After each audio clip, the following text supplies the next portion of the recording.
सूर्याभोवती पृथ्वी फिरते की पृथ्वी भोवती सूर्य फिरतो याच्यावर एका शास्त्रज्ञाला फाशीची शिक्षा दिली गेली होती, परंतु त्यानं त्याचं म्हणणं सोडलं नाही.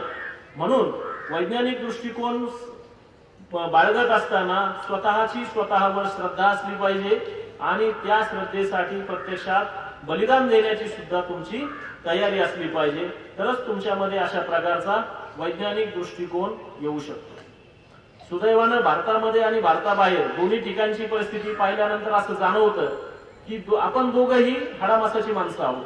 दोन्ही ठिकाणी साधारण समान प्रकारच्या राजकीय आणि प्रशासकीय व्यवस्था आहे, परंतु दुर्दैवानं भारतासारख्या देशामध्ये गुणवत्तेला वाव दिला जात नाही. प्रशासकीय अडथळे असतात आणि त्यामुळे आपल्याला प्रगती करताना अडचणी येतात. एक छोटंसं उदाहरण मी तुम्हाला शेवटचं देईन. मला 3 दिवसासाठी बेल्जियमला जायचं होतं. मी आदल्या दिवशी संध्याकाळी मुंबईच्या विमानतळावरनं विमानात बसलो. सकाळी मी बेल्जियम मध्ये पोहोचलो. मित्रांनो, एकदम 180 डिग्रीचा फरक असतो.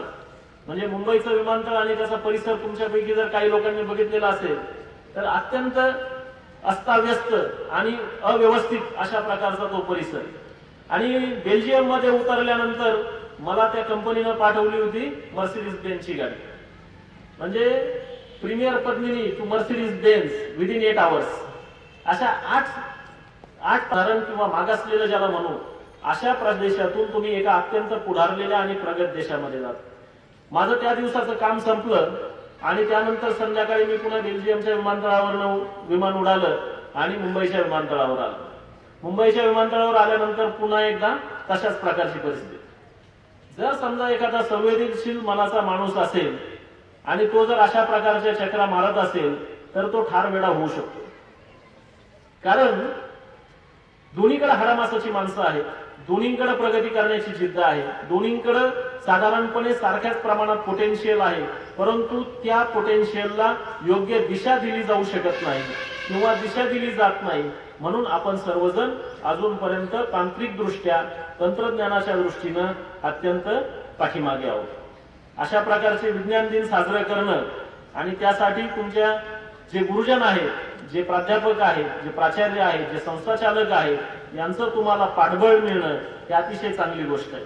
आज या ठिकाणी मला हा जो आनंद मेळावा तुम्ही भरवलेला आहे ह्याचं सुरुवात करताना ज्या पद्धतीनं या महाविद्यालयाची गौरवशाली परंपरा सांगितली गेली, ज्या पद्धतीनं या ठिकाणचे विद्यार्थी भारताच्या वेगवेगळ्या क्षेत्रामध्ये अगदी पॉलिसी मेकिंग आणि डिसिजन मेकिंग ऑथॉरिटी पर्यंत पोहोचलेले आहेत, ते पाहून आनंद वाटला.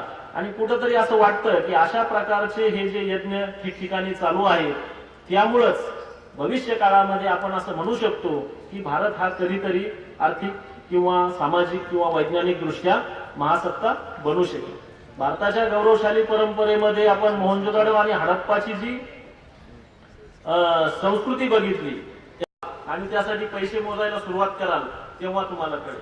आणि म्हणून माझी तुम्हा सर्व छोट्या बालवीरांना अशी विनंती आहे की तुम्ही सर्वांनी छोट्या छोट्या गोष्टींमध्ये विज्ञानाचा वापर करून तुमचं जीवन सुसह्य कसं होईल आणि त्याचबरोबर तुमच्या सभोवतालच्या लोकांचं जीवन सुसह्य कसं होईल या दृष्टीने प्रयत्न करायला पाहिजे. आता आपल्याला जी स्पर्धेची सवय लागलेली आहे त्यामुळे आपण फक्त एकटेच विजयी व्हायला बघतो, परंतु एकट्याला कधी यश मिळवता येत नाही. यश मिळवायचं असेल तर 4-4 सोबत लागतं. एक छोटंसं उदाहरण सांगतो तुम्हाला.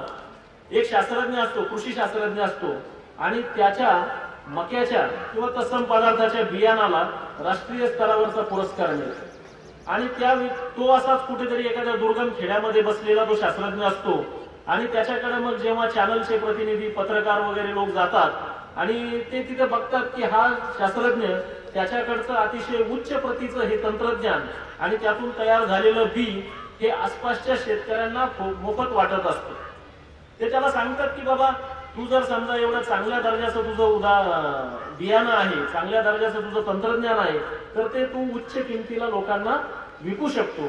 परंतु तो शास्त्रज्ञ तसं करत नसतो, त्याच्या आसपासच्या शेतकऱ्यांना तो ते बी फुकट देत असतो. याचं कारण जेव्हा त्या शास्त्रज्ञाला विचारलं जातं तेव्हा तो शास्त्रज्ञ म्हणतो की जर समजा मी फक्त माझ्या शेतामध्ये चांगल्या दर्जाचं बियाणं लावलं आणि फक्त माझंच शेत चांगलं व्हावं अशी जर इच्छा धरली आणि शेजारच्या शेतामध्ये जर खराब प्रतीचं बियाणं लावलेलं असेल आणि अतिशय खराब प्रतीचं पीक आलेला असेल, त्याच्यावर जर रोग पडला तर तो रोग कालांतरानं माझ्या देखील शेतामध्ये येणार आहे, तिथली वाईट प्रवृत्ती माझ्या देखील शेतामध्ये येणार आहे आणि ती जर मला दूर करायची असेल तर या गरीब शेतकऱ्यांना माझ्याकडचं चांगलं बियाणं मोफत देण्याशिवाय पर्याय नाही. या गोष्टीचं तात्पर्य असं आहे की तुम्हाला जर एका चांगल्या परिसरामध्ये राहायचं असेल, स्वच्छ आणि मुक्त वातावरणामध्ये जगायचं असेल तर तुम्ही तुमच्या आसपासच्या सर्व लोकांना त्या लेवलवर आणलं पाहिजे आणि त्यासाठी तुम्ही स्वतः प्रयत्न केले पाहिजेत, तरच तुम्ही एक समृद्ध अशा प्रकारचा परिसर निर्माण करू शकता. सुदैवानं आज तुमच्या संस्था चालकांची जी मानसिकता आहे ती अशाच प्रकारची आहे. सरांशी बोलत असताना सरांनी असं सांगितलं की जेव्हा नॅक सारख्या संस्थेनं ऍक्रेडिशन त्यांना कमी दिलं तेव्हा त्यांना अतिशय वाईट वाटलं की आम्ही एवढे प्रयत्न करून देखील सुद्धा नॅक सारख्या संस्थेनं आमच्यावर थोडासा अन्यायच केलेला आहे आणि त्यामुळं सातत्यानं पुढे जाण्याची किंवा सर्वोत्तम ते मिळवण्याची जी मानसिकता संस्था चालकामध्ये असते असे संस्था चालक फार कमी असतात.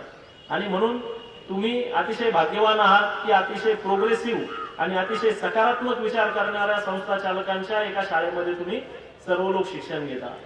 आणि म्हणून जाता जाता फक्त शेवटच्या क्षणी मी तुम्हाला यश मिळवण्यासाठी काय लागतं या तीनच गोष्टी सांगेन. कदाचित तुम्हा सर्वांना तुमच्या गुरुजनांनी अशा प्रकारचे ज्या प्रकारचे गुरुजन तुम्हाला लाभलेले आहेत त्यांनी सांगितलेलंच असेल. यश मिळवण्यासाठी फक्त 3 गोष्टी लागतात. पहिलं असतं डोक्यावर बर्फ ठेवणं म्हणजे अतिशय शांत चित्तानं विचार करणं. दुसरी गोष्ट असते जिभेवर साखर ठेवणं म्हणजे तुमच्याकडून कधीही चुकूनही कुणालाही दुखावलं जाता कामा नये. आणि तिसरी गोष्ट असते पायाला भिंगरी असणं म्हणजे तुम्ही कधीही स्वस्थ चित्तानं बसलं नाही पाहिजे, अल्पसंतुष्ट असता कामा नये. तुम्ही एक यश मिळवलं त्याच्या पुढचा टप्पा तुम्ही गाठायचा असतो आहे, त्या यशामध्ये तुम्ही अतिशय समाधानी राहायचं नसतं. केमिस्ट्री मधला आमचा सिद्धांत आहे की फ्री रॅडिकल नावाचा जो एक प्रकार आहे तो अतिशय रिएक्टिव्ह असतो. तुम्ही तसंच फ्री रॅडिकल सारखं असलं पाहिजे, मुक्त छंदी आणि स्वच्छंद जीवन जगलं पाहिजे की जो अतिशय रिएक्टिव्ह असतो. आणि शेवटी प्रवाहीपणा हाच जीवनाचा धर्म आहे. म्हणजे साचतं ते डबकं आणि वाहतो तो झरा असं एक कवितेच्या माध्यमातून म्हटलं जातं. त्याप्रमाणे तुम्ही कुठल्याही जीवनाच्या टप्प्यावर मर्यादित यशामध्ये संतुष्ट न राहता सातत्यानं यशाचे नवनवीन टप्पे गाठावेत आणि त्यासाठी तुम्हा सर्वांना मी शुभेच्छा देतो. या ठिकाणी मला बोलावलं आणि तुमच्याशी संवाद साधण्याची संधी दिली त्याबद्दल मी आयोजकांचे आणि माझं बोलणं शांत चित्तानं ऐकून घेतलं त्याबद्दल तुम्हा सर्वांचे आभार मानतो. धन्यवाद.